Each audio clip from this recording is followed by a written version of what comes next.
Members, we have a quorum. Let us invite the administration team to come in. It is also the appointed time for the meeting.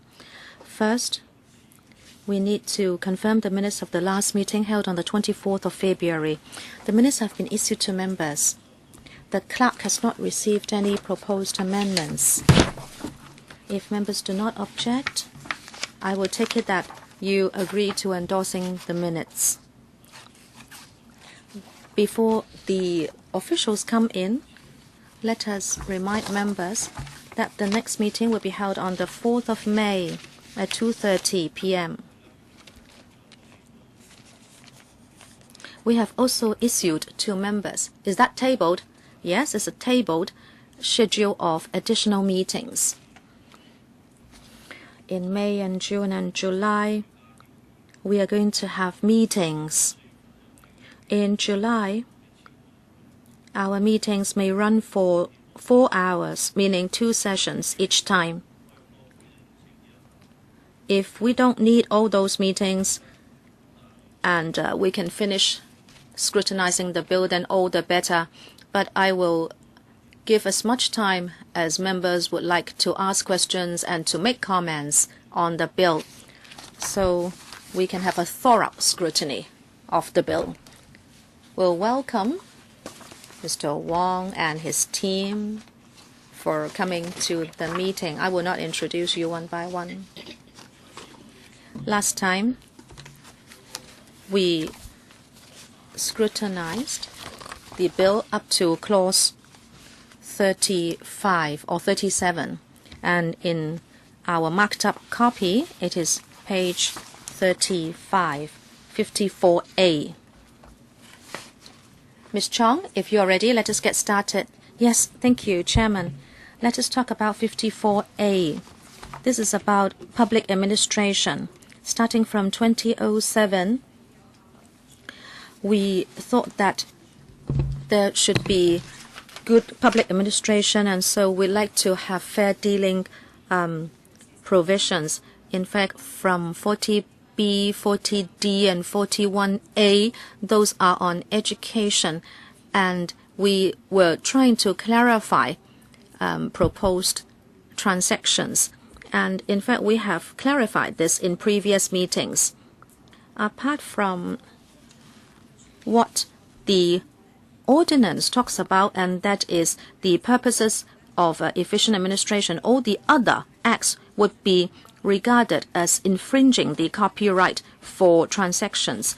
The main amendment is in bracket 4.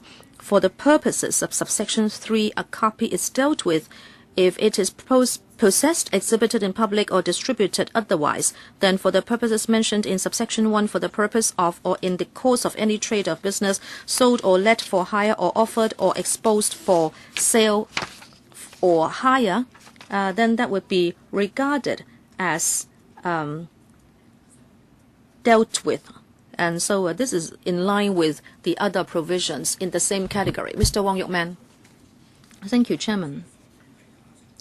When we scrutinized clause 27, I already said that the words dealt with being translated into Chinese as 被用以进行交易 is not ideal. I was asking you to propose an amendment to improve the situation, but then you said this is a legal interpretation, and so it cannot be changed. And I am studying whether I would like to move a CSA, and don't blame me for filibustering. We understand that in the copyright ordinance in 238 bracket 1A and also 228 bracket 1A, dealing in would mean 經營, and it would include import, export, distribute, etc. And this was added in the year 2000, and also in 182 32 bracket 3 95 bracket 1A 95 bracket 6A and also 109 bracket A 120 bracket A. Again, dealing in is rendered into Chinese as 經營. This is by way of Notice 64 in the year 2000.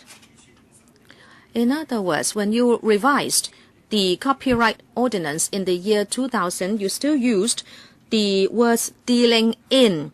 Here, you use the words dealt with, but the meanings are similar. And in fact, the other version is closer to this particular provision. Can you explain the difference between the two? Because this bill does not amend 238 bracket 1 bracket capital A. And these similar concepts would then become quite confusing. Is that the case? I hope you can explain this. Yes, maybe I'm looking for the fine meanings of the terms dealt with and dealing in, but you must explain to us. In the Copyright Ordinance, Section 118 bracket 10 and also 273 bracket C, there are no amendments made to them. And in those provisions or sections, dealing in is again rendered as 經營. So why do you want to use different Chinese terms in different places in the ordinance? As we are amending the ordinance, if these different terms are going to cause semantic differences and confusions, why don't we do it all at one go? Clause 37 does not amend bracket 1, but I still want you to explain this. So-called the purpose of efficient administration of urgent business. What do you mean by that? Can you refer to section 37 bracket 1? For the purposes of efficient administration of urgent business. If this is a necessary condition, in other words, the government, the judiciary, district councils, and originally cannot copyright works. Only when they deal in urgent business will 54A kick in, and these organizations will be allowed to unilaterally infringe upon copyright works. Why can't we have a compensation mechanism for 54A? Subsection 1 covers the judiciary, and subsection 2, it says that dealing with work is fair dealing under subsection 1. Is there a conflict here? And 54A and 54B are based on similar principles, but 54B is not being amended. So please tell me why that is the case. 54B, well, the following acts are not considered infringement of copyright, and then there is a subsection A and B, and the reporting on legislative council affairs, that's not considered infringement of copyright, and the other section beneath it, with that cover, people outside legislative council and people other than legislators, people attending the legislative council hearings, would they be exempted? They may be hanging, putting up placards, and that contain the copyrighted works. Is this considered an infringement? 54B is also very broad. For any matters for legislative purpose, for people attending the public hearings, they may be considered as some acts towards drawing up legislation. And 54B1 and 2 are clearer provisions. For reporting electoral procedures, matters doing on that front would not be considered copyright infringement. But that does not include copying of these copyright works. 54A, well, some similar gray areas will appear, and 54B, the same principle applies. I think there are some irregularities with the numbering as well. 54A and 54B are placed in front of 54. But for 48 of 40F, it goes with the convention that comes after Section 40. So can you tell me, what is your principle behind your drafting? Some are placed after 40, say 40A to F, but then for 54A and 54B are placed before 54. So I don't get it. So there are some 6 to 7 questions. Please answer me at one go. Well, it's easy if we deal with the sections one by one. I would put my questions at one go. 54A and 54B are related. And you can give me an answer on 54A. Mr. Wong, please. Thank you, Mr. Wong, for your very careful consideration.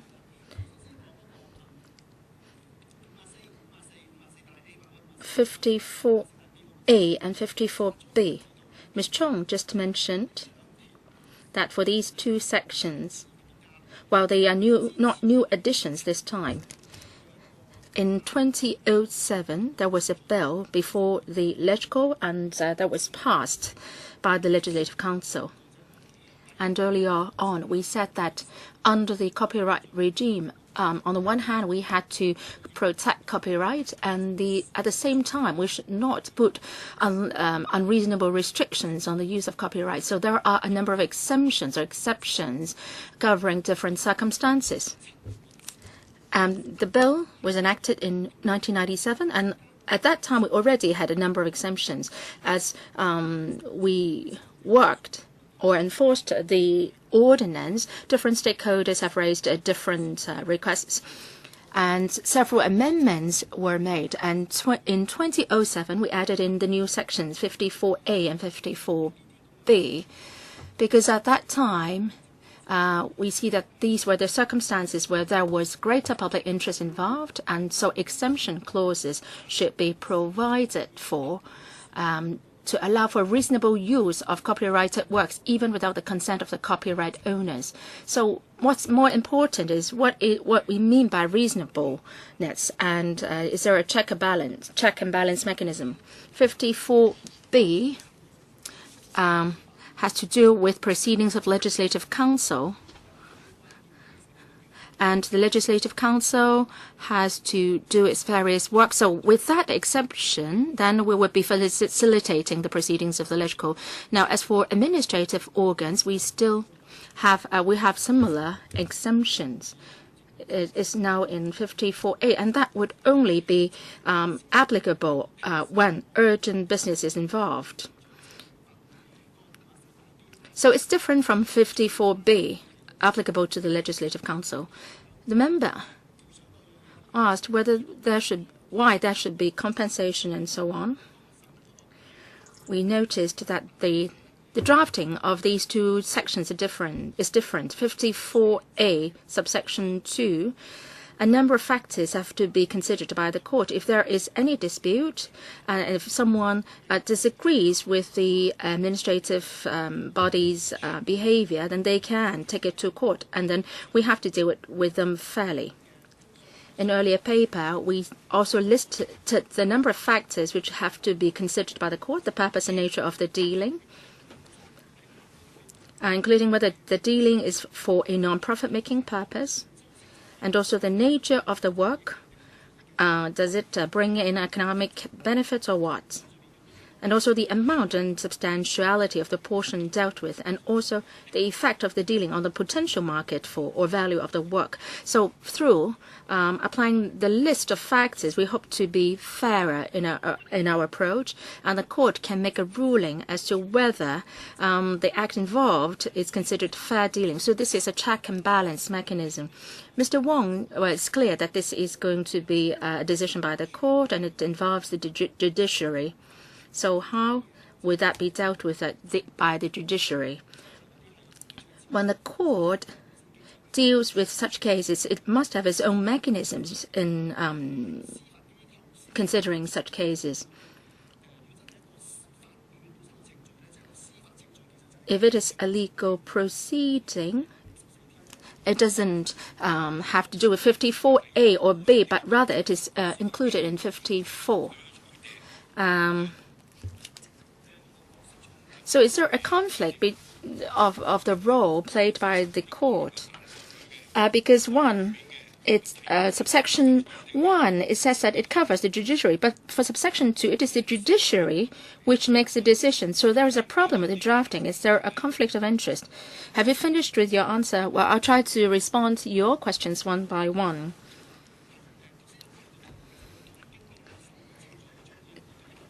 Well, in 1997, the Legislative Council passed this bill with these sections, and in 2007, there was a Bills Committee scrutinizing the proposed exemptions. We also noted that in the sequencing or the numbering, there might be leaves room for improvement. Why 54A and 50B were put before 54? Well, that might be a historical reason, but by this approach, that would not sort of impede the judicial proceedings. Well, I think that the arrangement was weird. Don't talk to me about the law. It doesn't affect the legal power of the ordinance. Perhaps the colleague from the drafting division can supplement. Well, I find it quite strange, so that's why I raised this question. Mr. Lam, let me try to explain why this is the sequencing. For 20A to 20F, because in 2007, we had to add in a section in the middle about a section related to the physically handicapped. So for sections A, 40A to 40F, they have to deal with people with visual impairment. Well, you are earning a very high salary. How come that you are doing such a sloppy job and giving me such a sloppy answer? How come that 54A and 54B come before 54? And then it works the other way. For 40A to 40F. I think you're being sloppy. This is a kind of low-level mistake, so to speak. 40A, 40F, because we add in a section related to persons with a print disability. So that's why we wanted to add in that section. And for 53, for the sections between 53 and 54, why we said is 54A and 54B and not 53A and 53B. If we wanted to add in two sections under the heading of public administration, we should add in 54A and 54B. Well, my solution is simple. Well, taking this opportunity, why don't you resequence or reorder the paragraphs so that everyone is made clearer? And the Deputy Secretary said that it has nothing to do with the legal effect of the sections. But the way it is ordered or numbered, I think you are being sloppy. I think you should just make it consistent. This is your opinion. Deputy Secretary or the DFJ, perhaps please consider whether the paragraphs should be renumbered. And also the operation and trading, dealing in and dealing with. Why is there a difference in the terms? We have discussed that before because the legal advisor has written in to us to ask for an explanation. In CB4 364, we made a detailed explanation on the 15th of January, but let me give you a brief response here. Sections 35 and 37 cover different civil and criminal liabilities. A copy is dealt with. We have a number of exemptions, and in certain circumstances, people can copy the copyrighted works.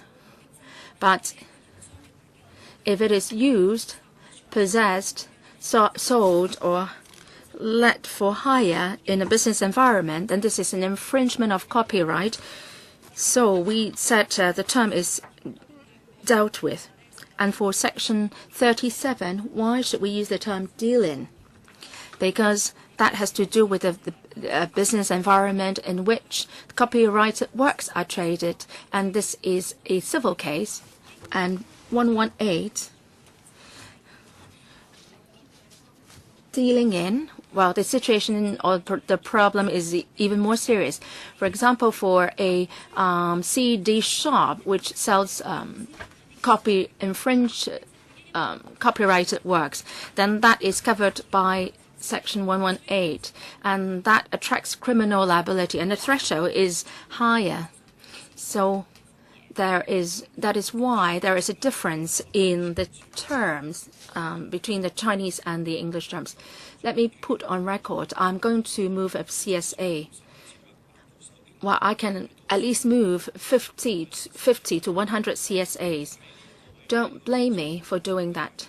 I have raised this at the Bills Committee. I have been very careful in scrutinizing the provisions because I think this is a very important bill. So I want to put it on record that I would be moving at least 50 to 100 CSAs. I'm not trying to particularly play a trick here. Well, I'm asking this on behalf of Ms. Chen Yunhan. She's in another meeting. She asked us some questions in the last meeting. She would like to know when the government will give a reply to her. Can you repeat the question she raised? She is asking a question about deputations, raising that there is no exemption for civil liability.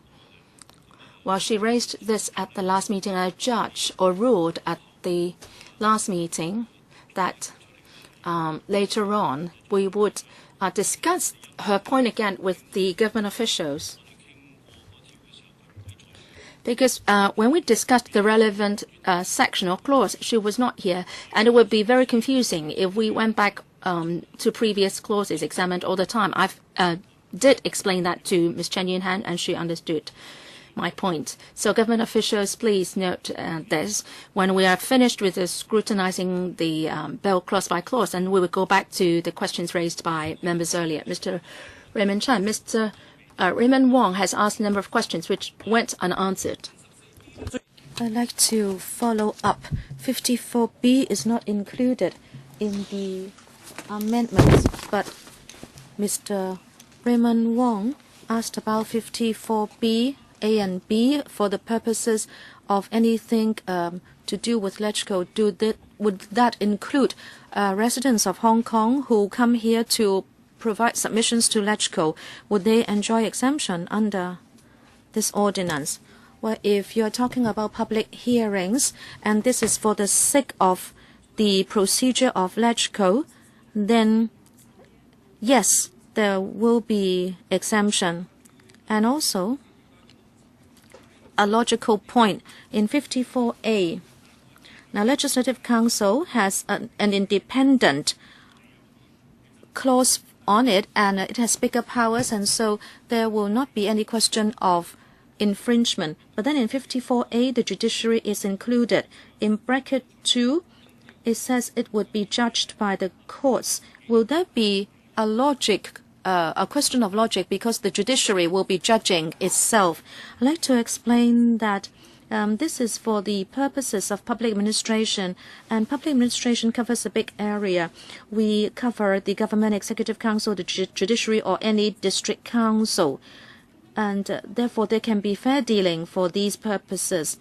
But for legislative council, we think that they deal with different matters, including making laws. And as you know, we also have the Legislative Council privileges and powers and privileges ordinance. So the LegCo must have another section that will just apply to it.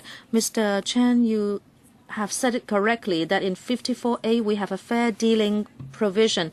This is to strike a balance, and that is when the government needs to use copyright works, it is still private property, and we cannot just give a broad brush allowance to the government.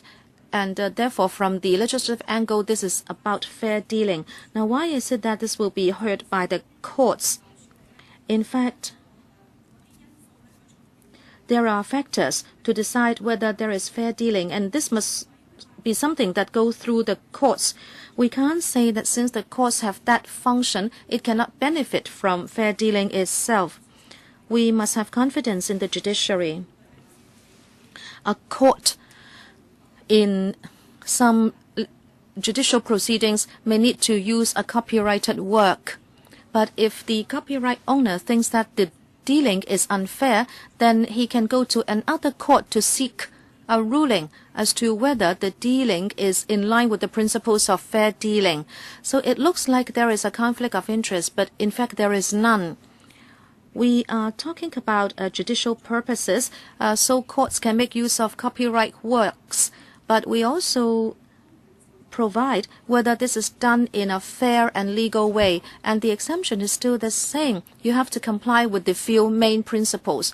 What if a lower court uses a copyright work and a higher court can make the ruling? What if the procedure is the other way around? Well, it's the same. We are not talking about the ranking of courts. As long as you are in compliance with the fair dealing principle, then it's all right. In 4(b), I'd like you to explain to me sold or let for hire or offered or exposed for sale or hire. Can you explain to me what this means? Well, you asked the same question last time. No. Well, under 45, I think this has been dealt with. I'd just like to ask for an explanation. Miss Chong, sold or let for hire.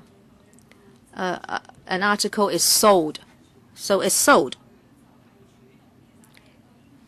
In English,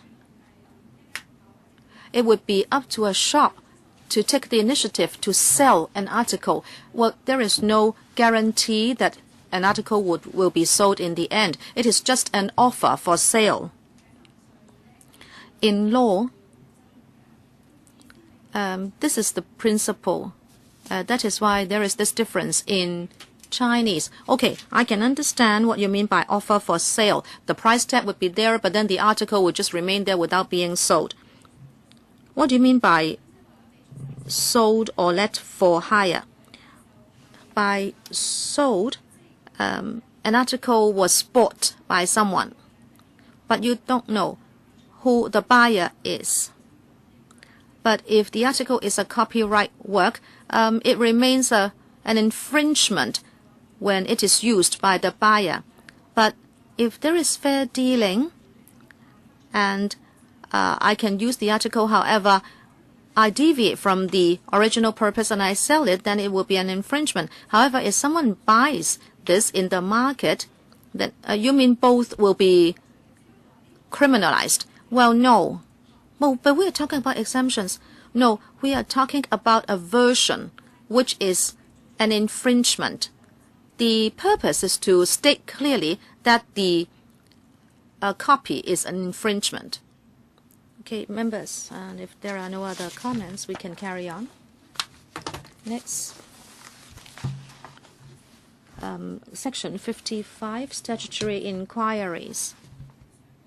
The situation is similar. We can call it a consequential or technical amendment. We have the public communication rights, and so we'd like to expand it. Originally, it is only about publication or offer, and we meant through the internet, but now we like to make use of technologically neutral terms. We say communication to the public, the report of a statutory inquiry containing the work of material from it, or by issuing copies of the report to the public. Mr. Wong Yok-man. Chairman, Section 55 is now being amended. This is to respond to the advance in communication technology. It is a technical amendment. It should not be controversial. But I remain recalcitrant. In 55(2), you use the Chinese word for reporting, and I think the second character in the Chinese term for reporting is wrong. I have already explained to you why in that character there shouldn't be the radical, meaning inch. I hope you will move a CSA. If you are as recalcitrant as I am, I will move the CSA. This is the same in 54B bracket 2. Again, you should amend the second Chinese character for reporting. Okay, I think she has already answered you last time. She was not willing. No, I think she was willing. Mr. Wang, in fact, we thank you for your advice.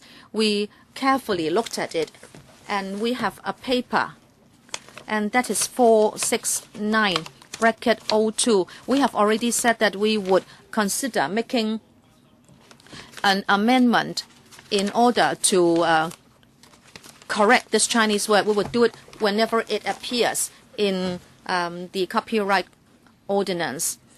In a few sections, you provide for legislative council, judicial proceedings, and statutory inquiries, and these are for related reporting. But then this is not the same as that in section 39. But then when you look at legislative council, judicial proceedings, and statutory inquiries, in theory, they are in line with the definition of current affairs in 39. So I'm of the view that these few sections should not only exempt reporting. That is too narrow. You understand what I mean? Because if you do it for legislative council, judicial proceedings, and statutory inquiries, I think these should be expanded so that they are more in line with section 39. Can you do it? Because reporting is too narrow. If the exemption is just for reporting, it is too narrow. Can you follow? Do you understand what he is saying?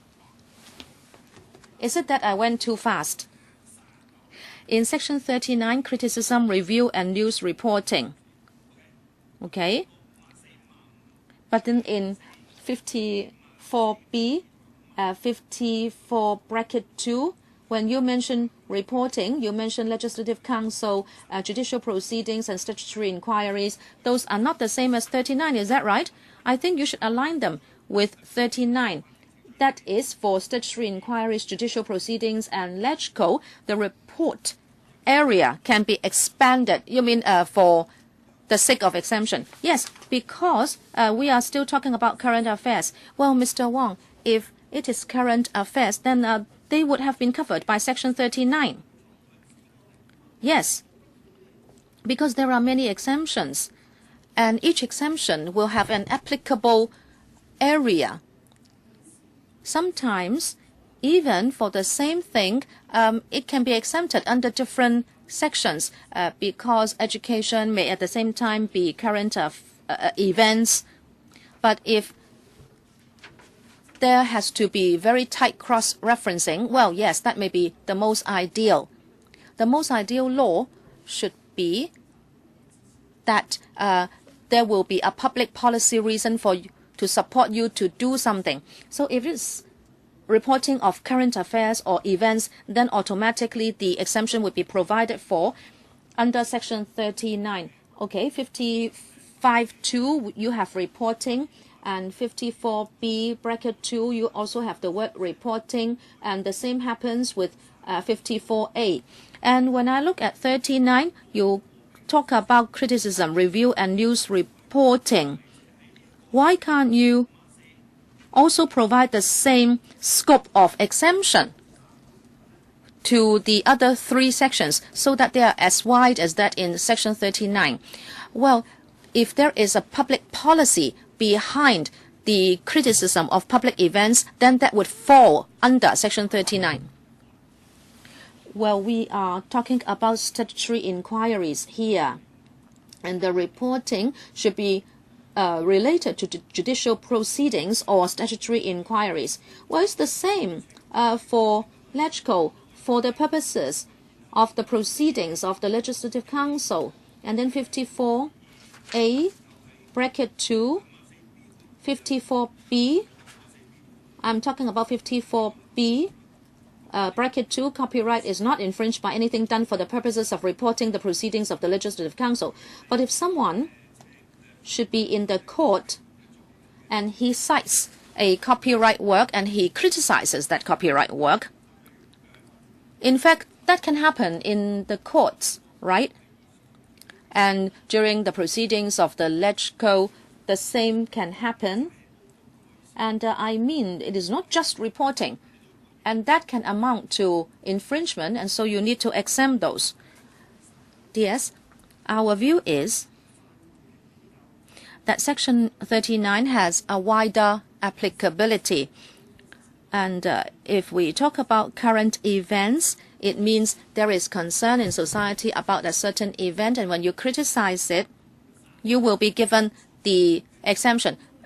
Section 39 is very lenient. Exactly. That is why it can already take care of the situations you mention. So when you criticize a public event or current event, you will fall under Section 39. I have finished. I can follow up on Mr. Wong's question. If you say Section 39 can do this, if there can be fair dealing for the purposes of news reporting, then in fact, for LegCo, judicial proceedings and statutory inquiries, you don't need a separate sections. And using your logic just now, Section 39 will be covering those as well. Well, even if you have a judicial proceeding or statutory inquiry, you have to see whether we are talking about a current event. LegCo works very busily every day. You have 2 meetings, 2 in the morning, 2 meetings in the afternoon. So maybe you are not exactly talking about current events. And so the 2 areas may be different. Well, I'm also trying to explain for you why you want to do this. Maybe Section 39 is a bit lenient. However, it has to be set on the basis of fair dealing. But then for LegCo, statutory inquiries and judicial proceedings, it seems you are not applying the principle of fair dealing. Is that right? You are correct. The difference is that in 54 capital A, 54 capital B, and 54, in fact, the LegCo and the courts are given a privilege because they have special proceedings. And as you said, there is no fair dealing consideration.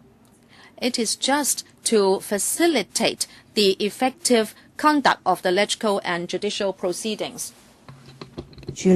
So they will not be limited by the fair dealing provisions.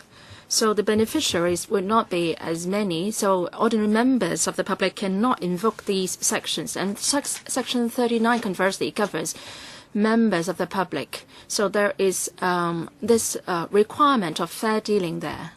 So for special purposes and special policy aims, we think that we should be giving special treatment to the targets covered under these sections 40, 54, 55, whereas Section 39 covers the members of the general public.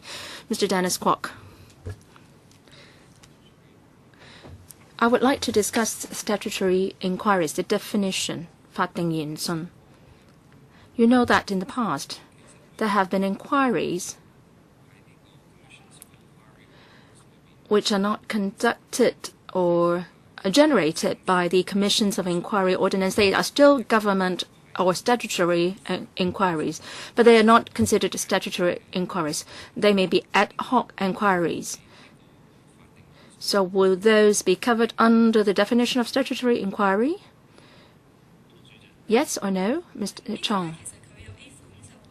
Subsection A.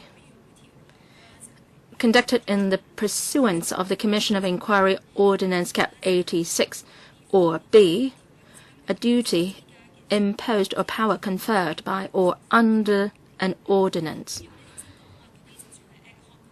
You mentioned about ad hoc inquiries. As long as they are considered a duty imposed or power conferred by or under an ordinance, they can enjoy the exemption in this section. For some inquiries,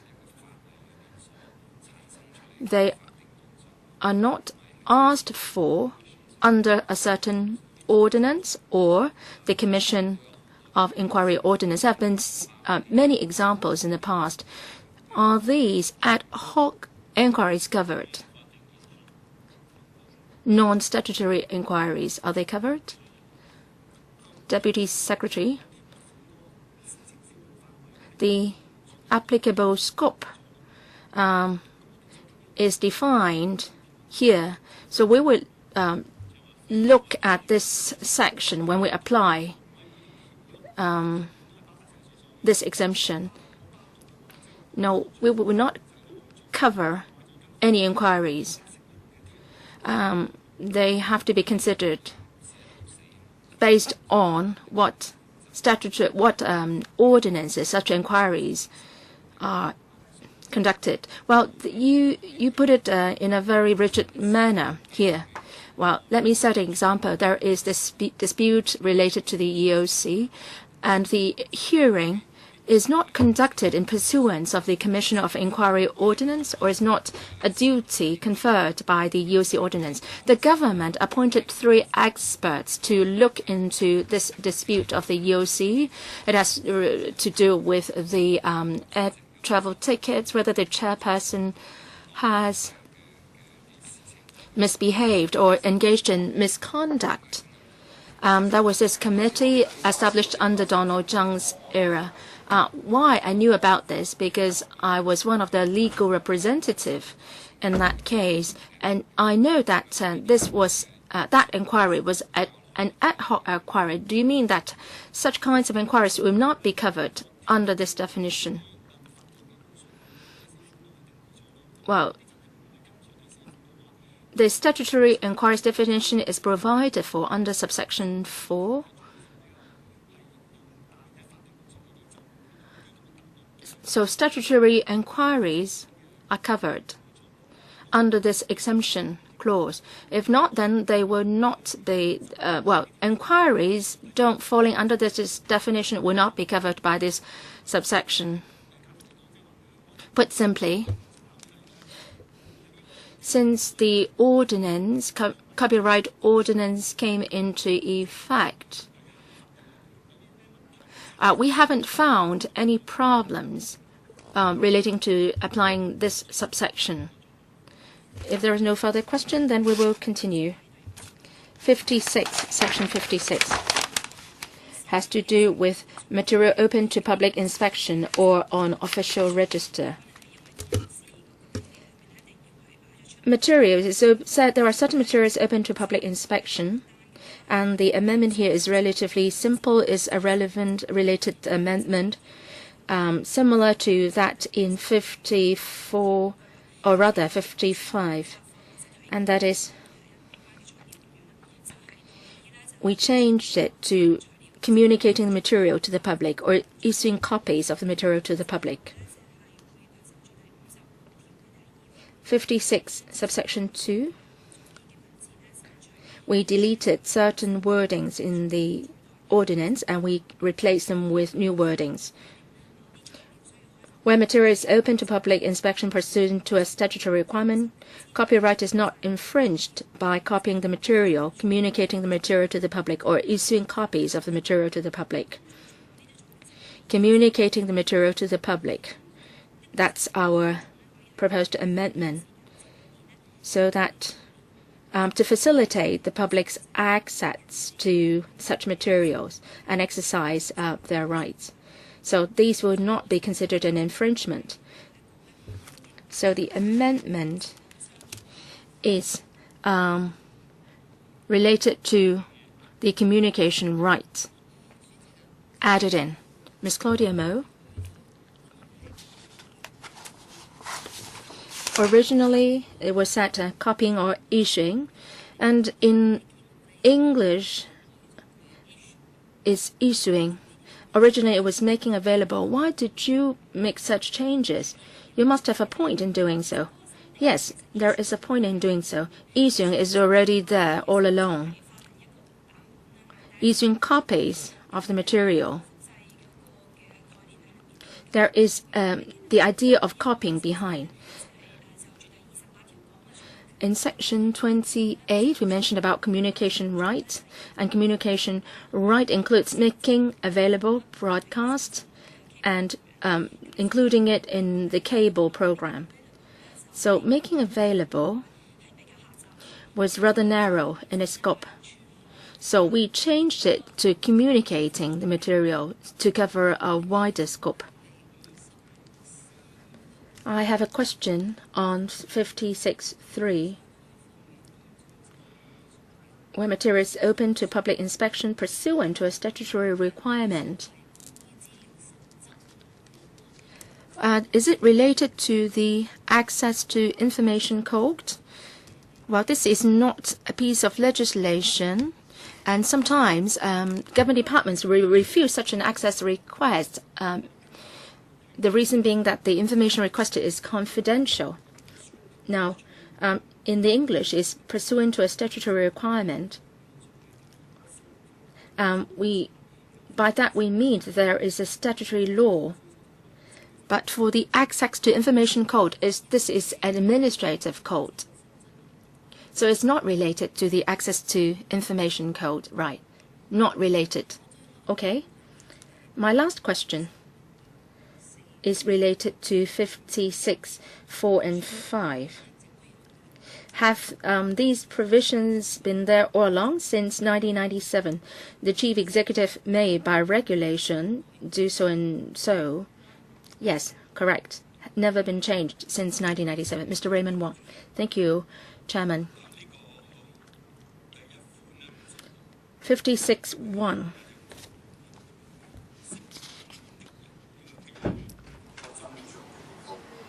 The appropriate person, I have some problem with that. The appropriate person means the person required to make the material open to public inspection, or as the case may be, the person maintaining the statutory register. As the case may be.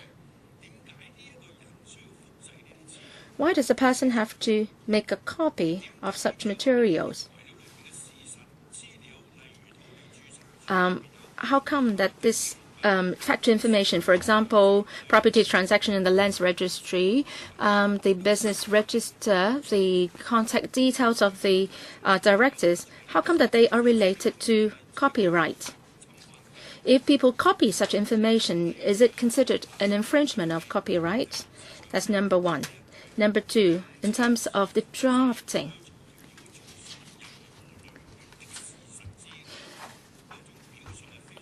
Copying of so much of the material as contains factual information of any description. I think this is a cumbersome description.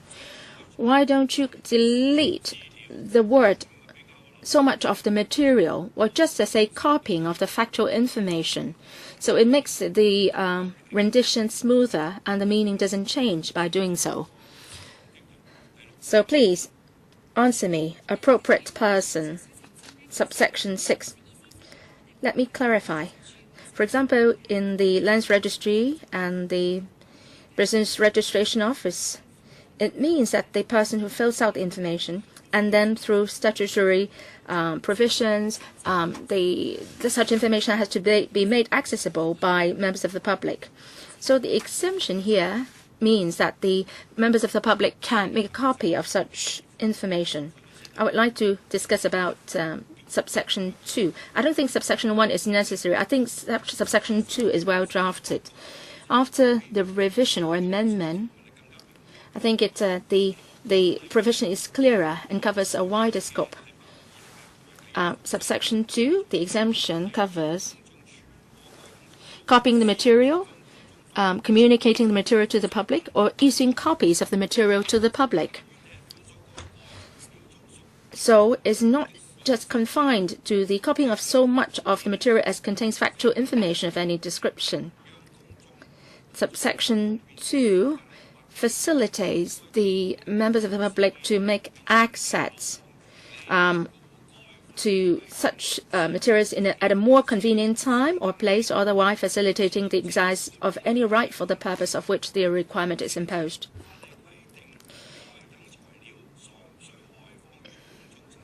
The provision here can achieve the purpose of opening up the information to public inspection. As long as you can meet with any one of the conditions in subsection 2, then you can access the information. If that is the case, why is there a need for subsection 1? And subsections 3 and 4 also cover the statutory registers. How come that there is no mentioning of the statutory register in subsection 2? Who to take that question? DS. I thank Mr. Wong for your very meticulous examination of the provisions. If you look at subsection 1, materials open to public inspection pursuant to a statutory requirement. Well, we mentioned appropriate person. It means the person who possesses the information. And copying.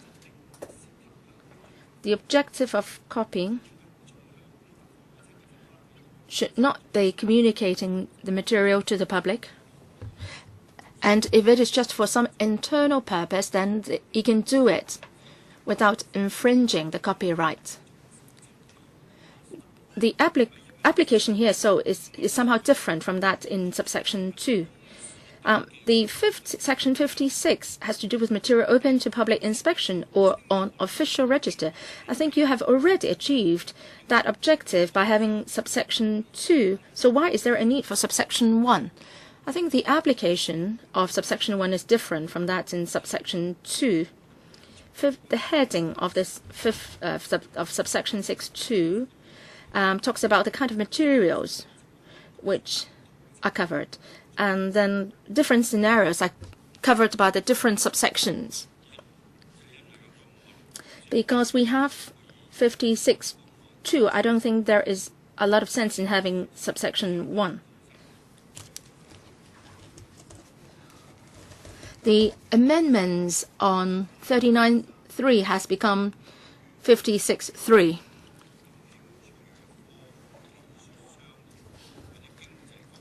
And 56.3 has to do with matters of general scientific, technical, commercial, economic interest.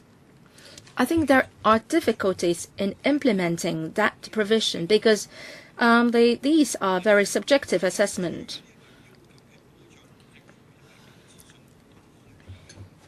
What is the point of this provision?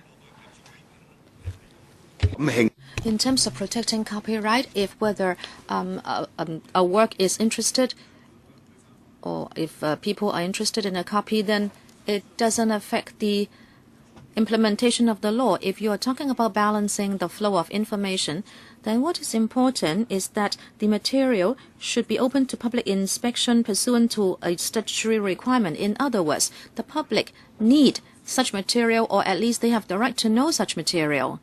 For example, in bracket 2, this is for enabling the exercise of any law. So you have to explain under 56 bracket 3 what the justification is, because I'm most concerned about the word interest, of general interest. What do you mean by that? Mr. Wong, again, you have been very meticulous in looking at the different usage of these two subsections. Let me talk about the background. As you can see, 56 is based on the 1998 Copyright Act of the UK, and the writing of it is very similar. As I said, the three subsections cover different scenarios. Bracket 3 should have a wider applicability. We are talking about matters of general scientific, technical, commercial, or economic interest. It brings out a wider exemption because these are special matters.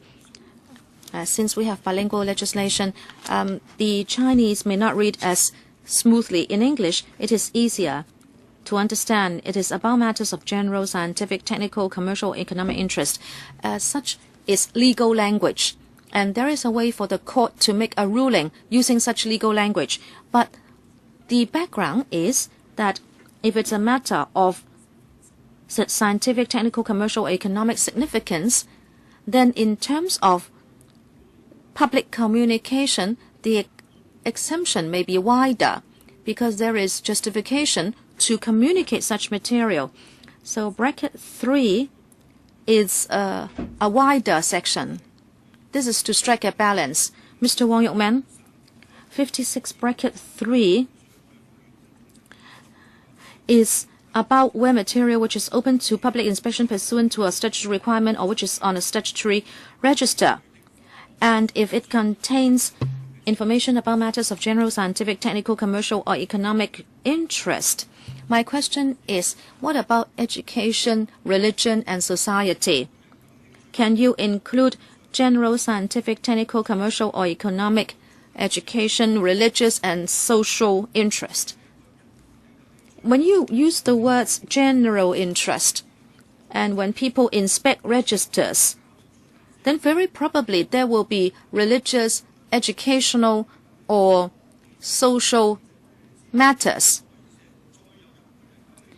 I can change it to say of general, educational, social, or religious interest. Why don't you add all those in?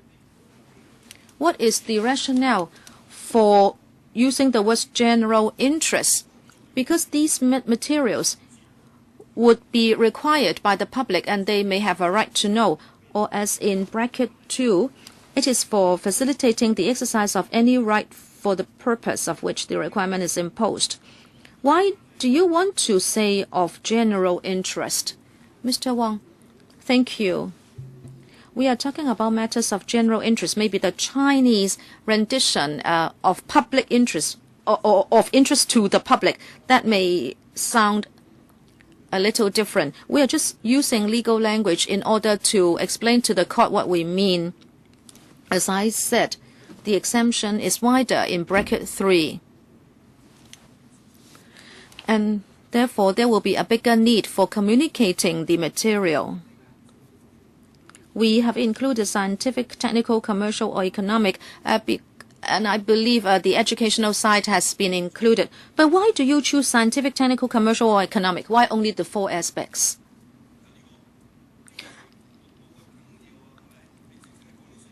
You only include these 4. You don't say etc. You don't have the final all-encompassing word etc. Thank you, Mr. Wong. Thank you for your question.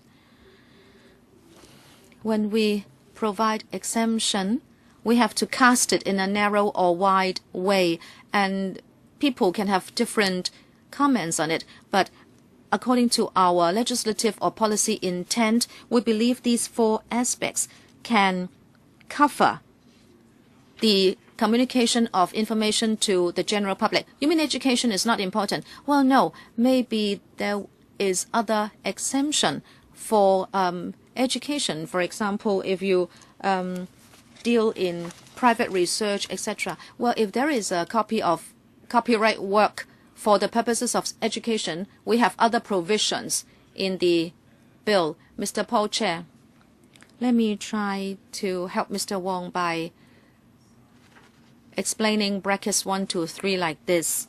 In fact, the 3 subsections mention the information of different areas. This is the first point. Second point is the purpose that this is done. Therefore, brackets 1 to 3 make delineation about the 3 different scenarios. Mr. Wong asked why we mention only scientific, technical, commercial, or economic interests. It is because the exemption is much wider. You can disseminate the information. And that is for the purpose of disseminating that information. If that is the case, they want to narrow down the scope of the material. Is my interpretation correct, DS? You can respond. And did I help in any way to explain the situation? Well, I think you have the same thinking as myself. I think you just did it better. Mr. Chair, do you have a question? If not, we can carry on. If there are no other questions, we can go to section 57. Material provided to the government in the course of public business. In fact, this is a similar amendment as section 55. Oh no, sorry, I have mixed it up. The English was originally material communicated to the government. Since we have communication right, so we don't want to use the word communicate again. We have amended it to be material provided to the government. This amendment is just textual to avoid confusion. 57 bracket 1. Again, the same amendment.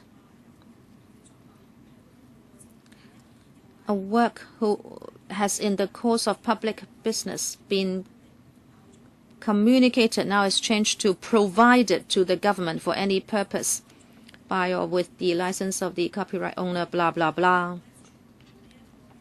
So you can see also in 57 bracket 2, again, the word communicated would be replaced by the word provided. Mr. Wong Yong-man, in the title, material communicated in the course of public business, now it becomes material provided in the course of public business. This is a textual amendment, but the word provided has a wider implication. I think it is more appropriate. But when you provide this to the government for any purpose in bracket 1, I think it is not very clear. Can you not say to the government for the exercise of a right provided under the law or for a legal procedure? Will that make it clearer? And then 57 bracket 4, the definition of public business includes any activity carried on by the government. It may include activities not regarded as public business by the public. So in bracket 2, you use the words for any purpose. And then in bracket 4, you give a definition on public business. I think you should make it clearer so that there will not be any confusion. What do you mean by purposes that are reasonably to be expected by the copyright owner as purposes? DS? No, Ms. Chong, I can start and then the DS can supplement. For the sake of public business, sometimes people have to provide material to the government, and in fact that can be some copyright work, and that person himself would be the owner of the copyright work. So if some work has been provided to the government for the sake of public business, and the government might have to communicate the material and copy the material. So we say here that that would not amount to the infringement of copyright. And then 57 bracket 1, you are amending it again to say a work has in the course of public business been communicated to the government, and now it is changed to provided to the government for any purpose by or with the license of the copyright owner, and a document or other material, thing, recording or embodying the work is owned by or in the custody or control of the government. I think this just rationalizes the original styling of bracket 1. The original sentence is too long and it is not easy to read. In the original, it is very cumbersome and is not clear. But now the styling of the subsection in Chinese is now made more reasonable, and the long sentence has been broken up into two, and I think by changing the word communicated to provided, I think it is now much better. Under 57, I think it can only apply in two situations. And first, the person providing the material is the copyright owner or a person with the license of the copyright owner. Now, if that person is not a copyright owner or he has not got the license of the copyright owner, what will be the situation? That person may infringe the copyright of the work, and in the course of public business, if the government copies that work or communicate or disseminate a copy of that work to the public, would that amount to infringement? DS. Or Ms. Chong.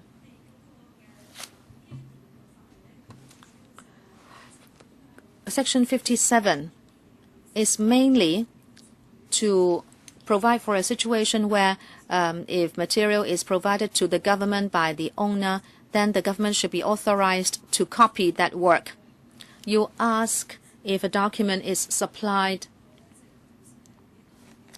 by someone who has not got the copyright of that document, then normally speaking, when the government receives material provided to it, say if it is a library, there will be provisions saying that that person should make sure that the material is not an infringement work.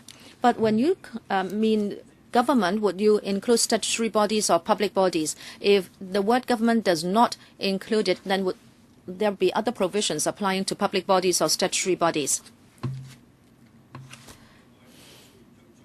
And also, you say a person who is the owner or who has got the license of the owner would be deemed to agree to the government copying that work or disseminating the copies to the public.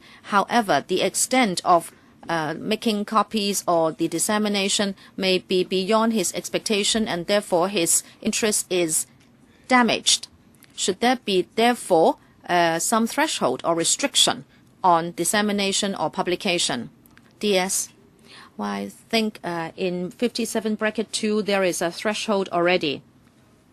When a work is provided to the government for a purpose, now of course there is a purpose, say purpose A, for the material to be provided to the government. And if the government copies that work, it must be for purpose A or a related purpose. So that is already a restriction.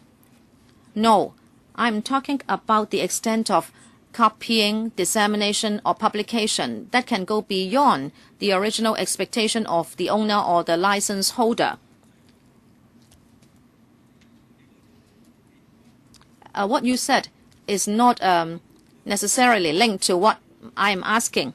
Well, actually, because when you say for the purpose, and also or any other related purpose which could reasonably have been anticipated by the copyright owner, copy the work, and so on and so forth. What I'm asking you is the extent of copying, publication and dissemination. There is no specific restriction here.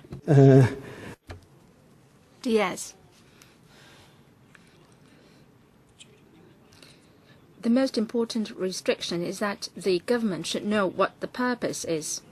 Let me cite an example. If, say, someone is putting up a tender and it has to provide a drawings or plans to the government, and its purpose is to be awarded the contract. And of course, there is copyright to the plans, and if the government wants to communicate such plans and issue copies of the plan, they should do so only for the purpose of the tendering process. Now, if an unrelated purpose is involved, then there is definitely a channel for seeking grievance. Well, things are changing rapidly in this world, and as long as the rationale is there, I think our approach is fair. 57(5), it says that this section has effect subject to any agreement to the contrary between the government and the copyright owner. The copyright owner can make a separate agreement with the government or try to revise the obligations provided under Section 57.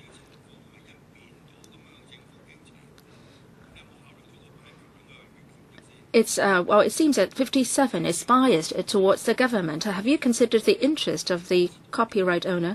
Well, this section has been in effect since 1997, and we haven't seen anything unreasonable happening in the past. We try to uphold the spirit of the agreement. If I put up a tender, and there are provisions in my tender saying that certain plans to be submitted by the tenderer will be passed from Department A to Department B, and these are the provisions in the tender conditions, and that constitute a sort of agreement between the government and the tenderers. So we can work based on such an agreement.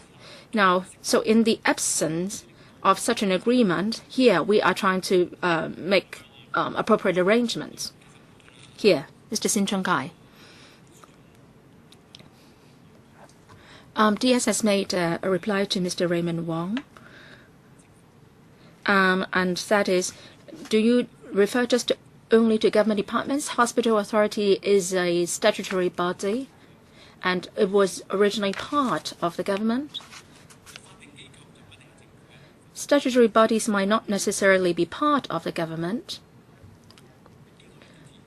They are legal entities, and they are separate from the government, generally speaking. So they are not included, right? Yes. No further question. Let's continue. Our legal advisor. Thank you, Chairman. I would like to ask, subsection 1 refers to the document or other material thing recording or embodying the work, and that doesn't include electronic work. In section 52(1)(a), it provides specifically electronic documents or a document in electronic form. Now, for materials provided to the government, they may cover documents in electronic forms. So I would like the government to consider whether to add in documents in electronic form. I may not agree with you. I would further study with my colleagues. It says a copyright or document or other material thing according on being embodying the work. That should be a physical object. And that should cover the situation you mentioned. Are you happy with the answer? Sorry, speaker's not coming through. Please speak more slowly. Well, because you speak very fast too, so they are affected by you. Anyway, the legal advisor can further study this, and if there are further questions, she can raise them. I'm very interested in her question. Please consider it again. Ms. Chong, let's continue. Let's move on to 65A. Certain acts permitted where works are communicated to the public. We replaced the word made available with communicated, and that has again to do with the communication right. We try to provide a wider scope here. And also,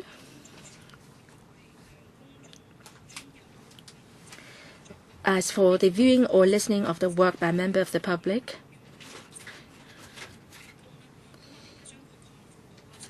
originally it was made available. Now we said that the work is communicated. Any further questions? If not, then let's move on. Then it says 65A. This is a new section, and that has to do with temporary reproduction by service providers and the relevant exemption. And that helps the online service providers. In the course of their business, they might have to do temporary copying. So exemptions are provided for them as long as they meet with certain conditions. And the conditions are, 1, the copyright the sole purpose is of the making and the storage is to enable more efficient transmission of the work. And B, the making and storage forms an automatic and essential part of a technological process, and that process neither modifies the work nor interferes with the lawful use of technology to obtain data on the use of the work. C, the storage is temporary. D, the provider updates the database in which the copy is stored in accordance with reasonable industry practice. And the provider complies with conditions, if any, on access to the work. And lastly, the provider acts promptly to remove the copy or disable access to the copy when the following comes to the provider's actual knowledge. A, the work has been removed from the original source from which the copy was made. In other words, the one putting up the copy has removed it. And 2, access to the work at the original source from which the copy was made has been disabled. So in these cases, the service providers have to remove the copies. And we said that service providers means a person who means of electronic equipment or a network or both, or provides or operates facilities for any online services. Hosting means providing space on a network server or any electronic retrieval system for storage of information or material at the direction of a user.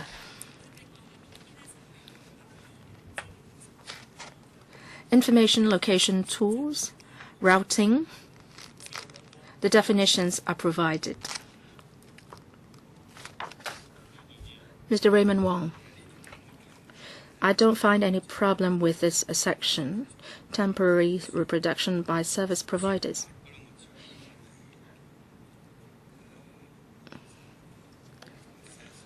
CITB in English is access. Why do you call it CITB in Chinese? Mr. Lam, DFJ colleague, can you come up with a more accurate translation? When we talk about access to a computer or a network, generally speaking, the Chinese term CITB is used. For example, in banking ordinances, construction workers registration ordinance, the same Chinese translation is used. So we want to adhere to this translation. For those who drafted the law, you usually wrote in English first and then you translated the terms into Chinese. So you normally go by what has been used in the past, and you would not come up with new thinking on translation. Well, I expected the answer you gave, and I think you should come up with a better term, better Chinese translation term, which is more accurate. We now have bilingual, laws in Hong Kong. And if somebody who is bound by the law and he doesn't know any English, he should be able to read the meaning of the law through the Chinese version. We have bilingual laws in Hong Kong, so we should attach importance to the Chinese version as well.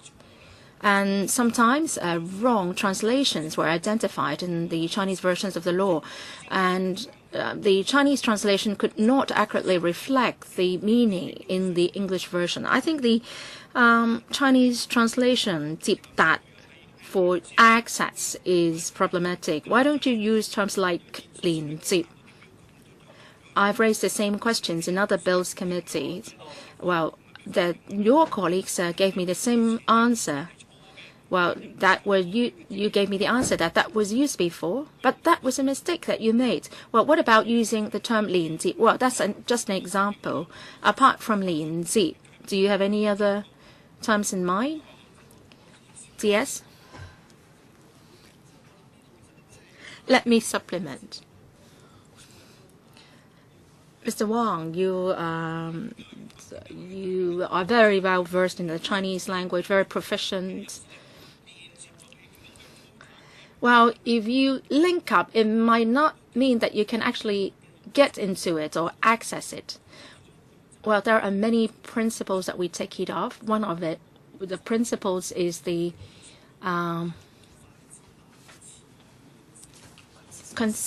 consistency in the use of terms.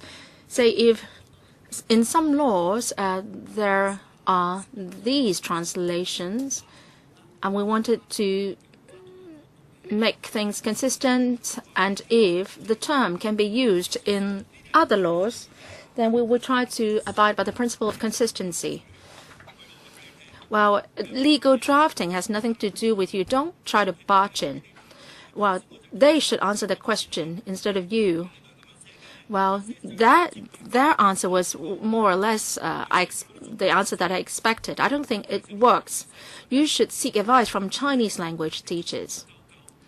And, well, you can answer me on policy questions, but I'm now on Chinese drafting, Chinese language, and I think the term that doesn't work. You may say that is linking up and then accessing it, and then you come up with the Chinese term. Well, but I don't think it works. You may say that that won't make a difference when, say, a case is being taken into the court and the judges normally refer to the English laws instead of the Chinese laws. But then if someone who breaks the law and he doesn't know English, then he will be finding difficulties in understanding law. I'm not trying to be picky here. So, Mr. Sin Chung Kai. Tip-tap is seldom used. I don't know why you came up with this translation. If you used a Google translation tool, well, you would not be able to find the word or the term tip-tap. Well, the word tip-tap is nowhere to be found in all these language translation tools. Access is translated normally as tip, 進接, 取數, 傳水, 進接, 通路, etc. I've never, well, tip-tap is nowhere to be found. So, DFJ colleague,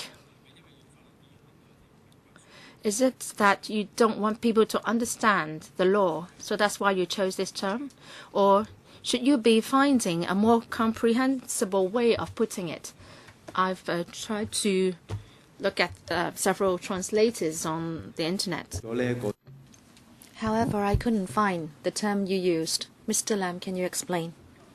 Thank you. Let us go back and provide a written reply. I can state my views here. And if you look at how the section is written, I think a better way to do it is you may better use the term 傳取, because the English is access.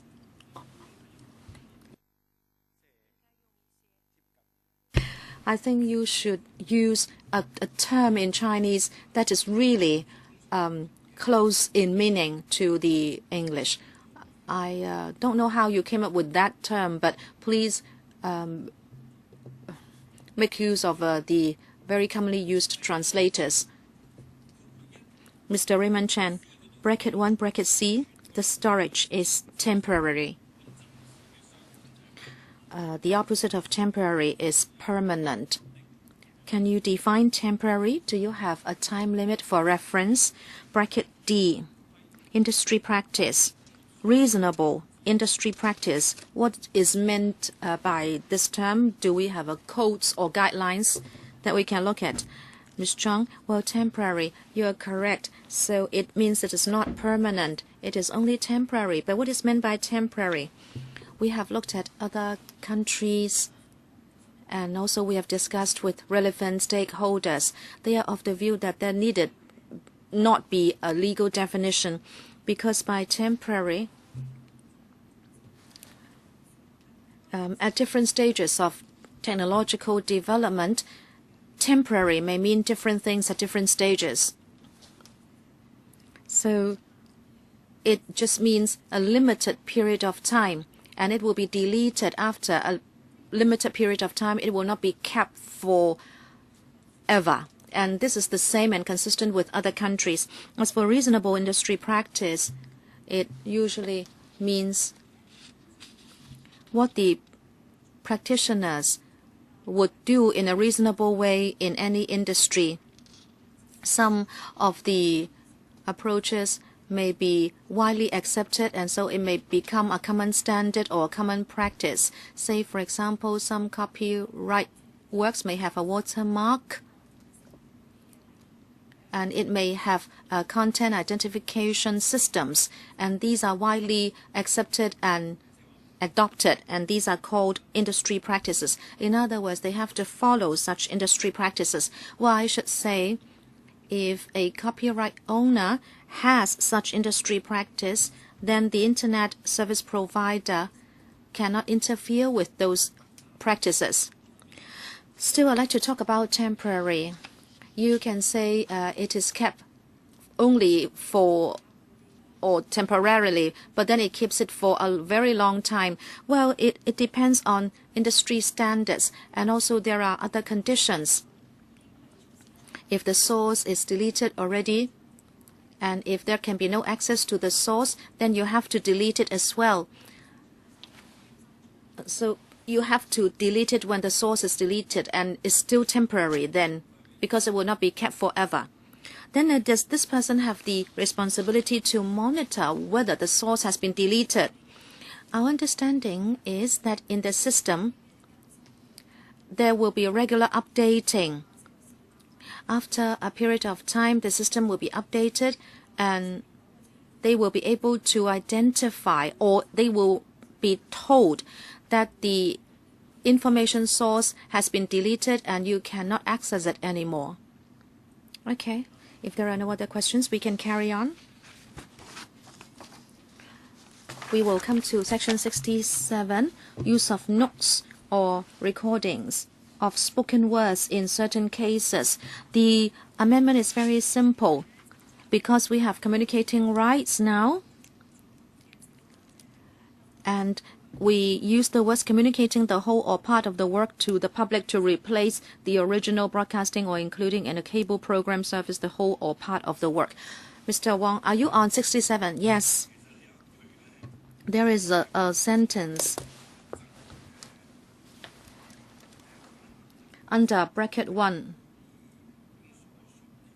If the conditions in subsection 2 are met. What do you mean by that? You have to carry on reading. You have to carry on reading. Okay. If the conditions in subsection 2 are met, it is not an infringement of any copyright in the words as a literary work to use the record or material taken from it, or to copy the record or any such material and use the copy for that purpose. And then after that you have the conditions. I'm really not happy with the phrase, if the conditions in subsection 2 are met. What do you mean? DS. Well, in English, we say if the conditions in subsection 2 are met, meaning this is a subsection to provide for the applicability of exemptions, and the conditions are included in subsection 2. Subsection 1 says if the conditions in subsection 2 are met, then the exemption will apply. What you mean is, if you meet the conditions in subsection 2, right?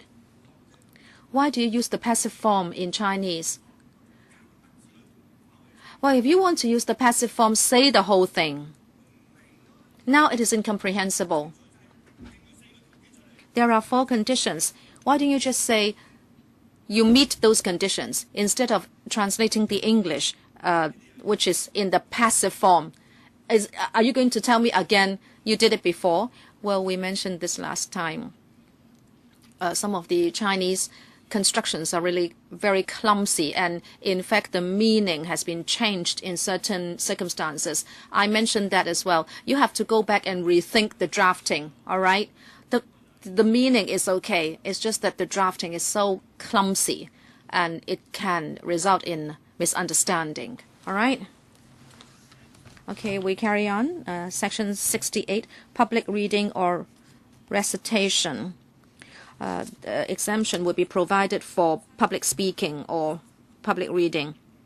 The amendment is the same as in 67. Broadcasting or inclusion in a cable program service is replaced by communication to the public. Members, if you have no questions, can we carry on? 69. It's the same thing. Abstracts or scientific or technical articles, and we are changing the words or issue or make available copies to or of it. We now change it to communicate the abstract to the public or issue copies of the abstract. If there are no questions, we can carry on. Section 71, representation of certain artistic works on public display.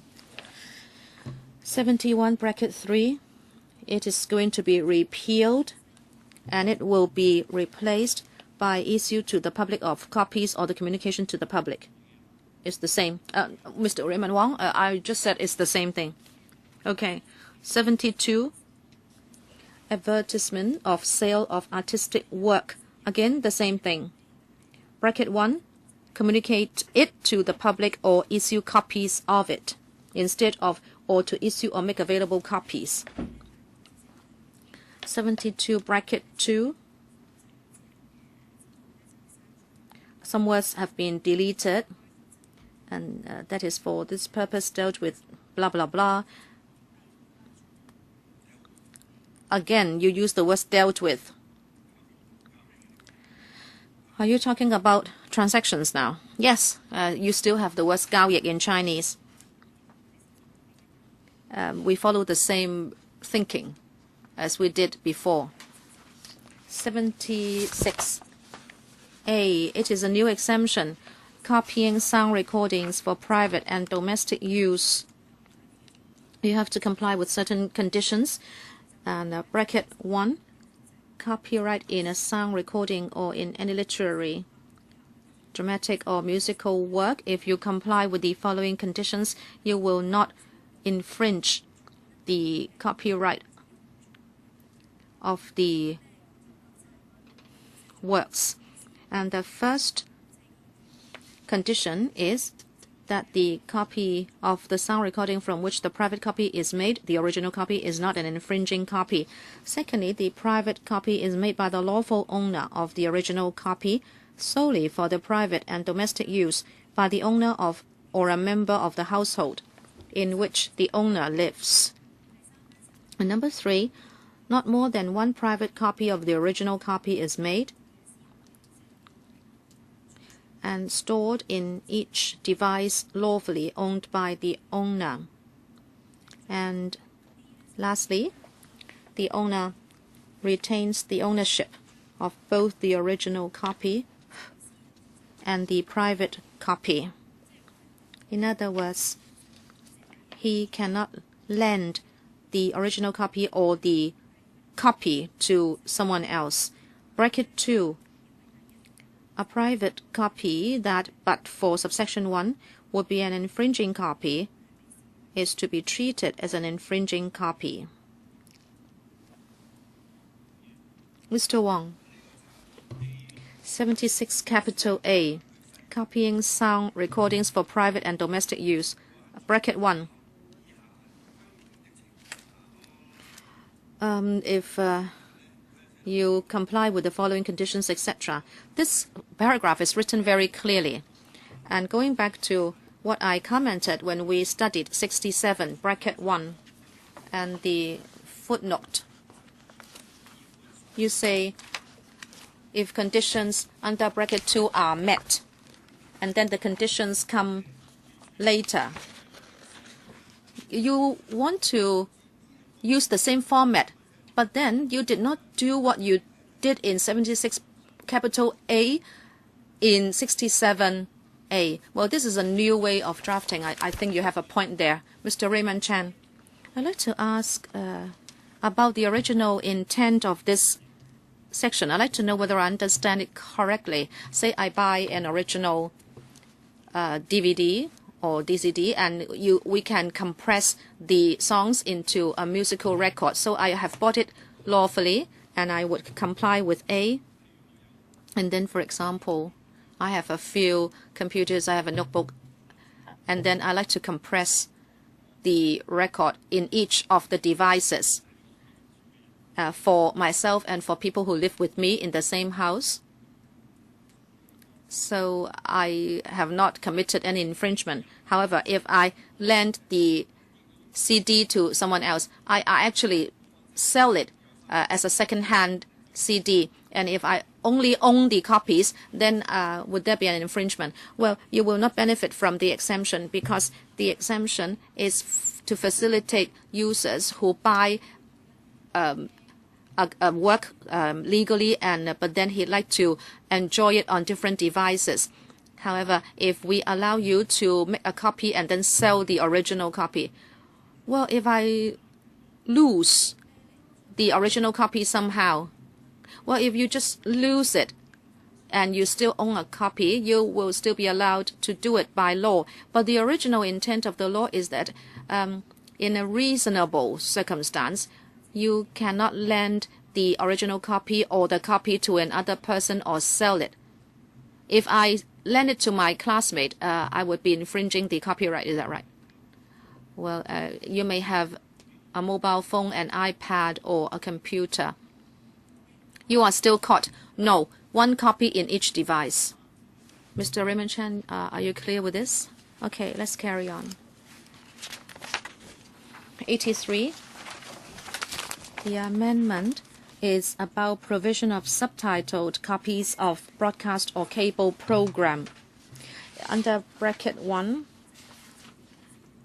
the words after programs are deleted and they are replaced by comma, communicate the broadcast or cable programs to the public or issue copies of the broadcast or cable programs.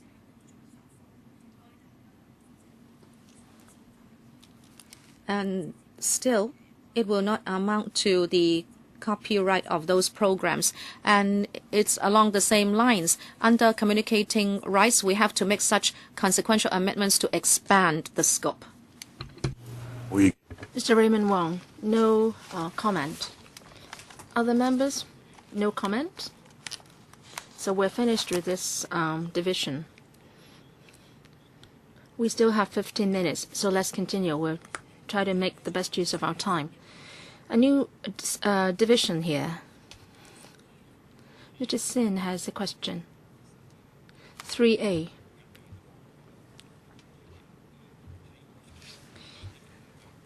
Of course, we have the responsibility to study this subsection. Is the case that the last term of the legislature has scrutinized it? And this time, when you present it, have any amendments or revisions been made? Whether actually the last term of government has read most parts of the bill. What has not been examined in the past include certain exemptions and sections related to criminal liability. Okay, let's get started. First, a brief introduction. This has to do with the safe harbor mechanism. As what Mr. Sin said, the last Bills Committee has scrutinized the sections. There will be sections or provisions for ISPs, and if they meet with certain conditions, they can enjoy exemption or limited liability, because we consider that they may be the innocent third parties and there are infringing acts on their servers or internet websites, and as long as they have taken reasonable steps to stop such behavior, then they should not be held liable. So this is the legislative intent of this division. Of course, we'll try to strike a balance between the user's interest and the right of the ISPs. Now, if, say, a copyright owner complains that there is an infringement, then the user can have a mechanism to reinstate the original state of things. And also we provide for a code of practice, a voluntary code of practice for the sector that was drawn up after consultation with the trade. The code of practice will provide guidelines for them to implement the safe harbor provisions. So let's first deal with the definitions. 88A.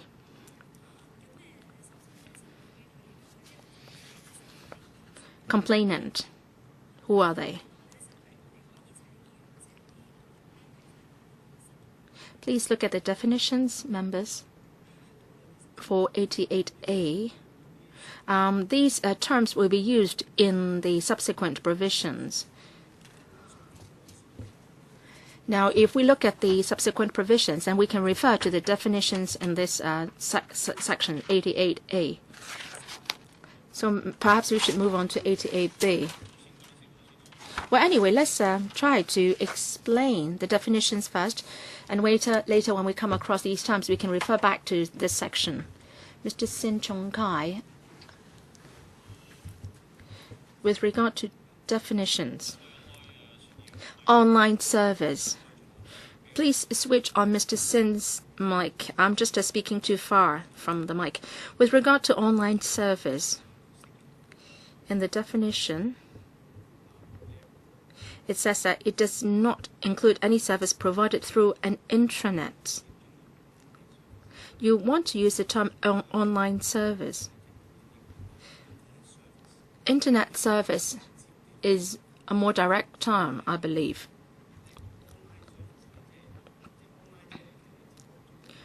Online service means it is connected to a certain network, and if it involves some external parties, and that has to be done through the internet. You prefer the word online instead of internet, is that right?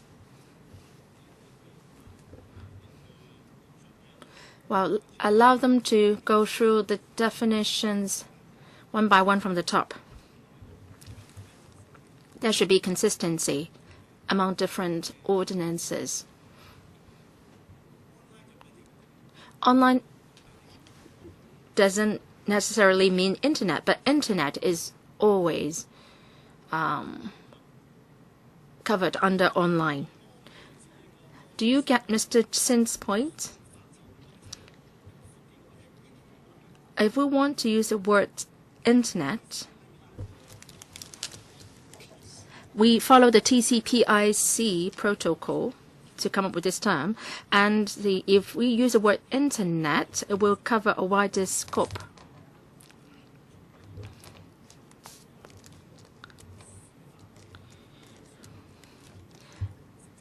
Last time we discussed at the Bills Committee on how we should do the drafting for this piece of legislation as a whole. I think the DOJ and the administration should have an established policy as to when the term online will be used and when the word internet will be used, because you also refer to intranet here. Mr. Lam, can you try to help out with explaining here?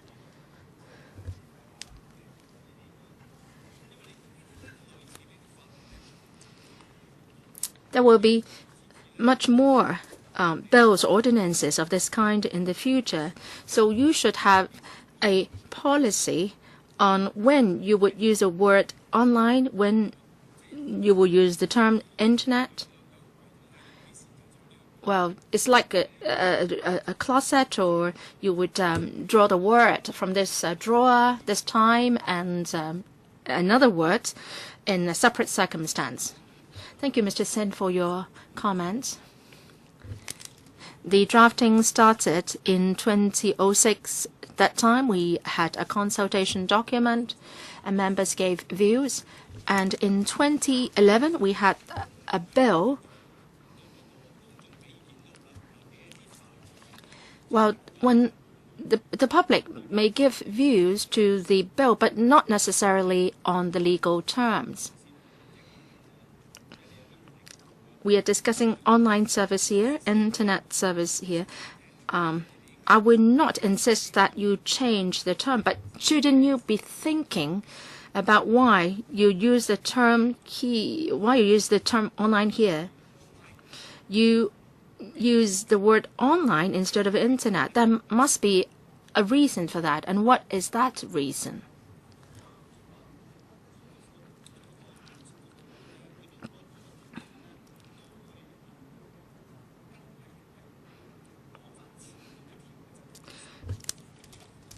Online service has also to do with Section 65A2, and in that section there is a clear scope set out for online service.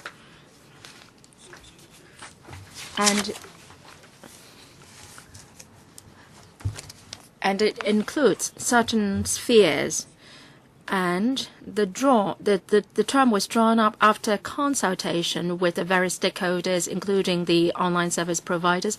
And we have also taken reference from legislation in other jurisdictions.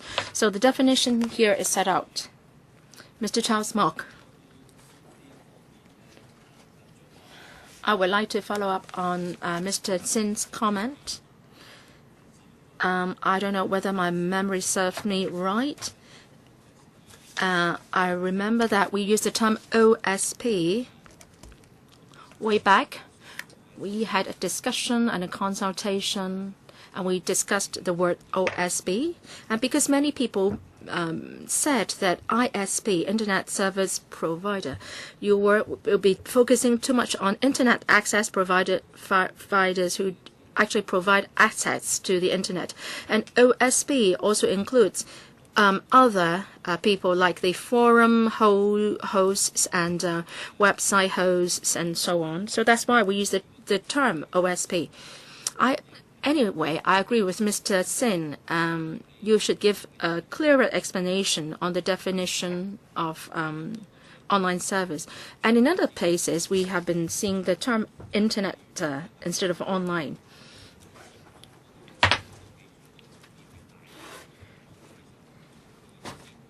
Is it the case that online service covers more technical points?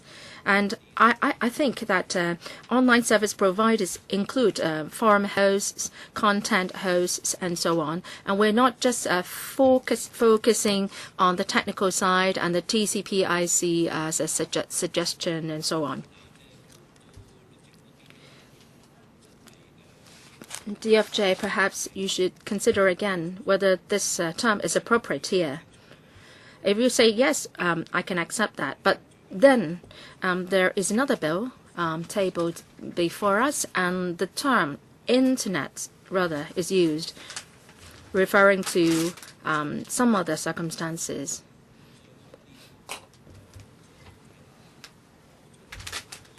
Wow, I'm just providing this piece of information for your reference, and that was the background for the term online. Mr. Mark, thank you for your assistance. Online service, the definition here, covers a wider scope, including social networking services, and also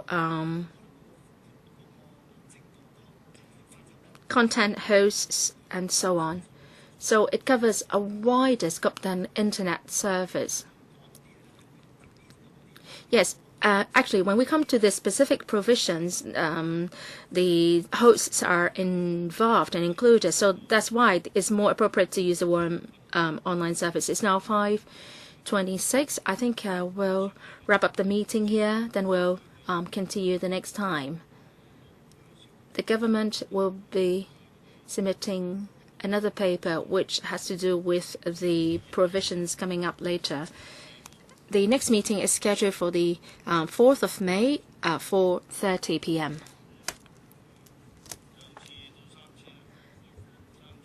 2 to 3 times or 4 times.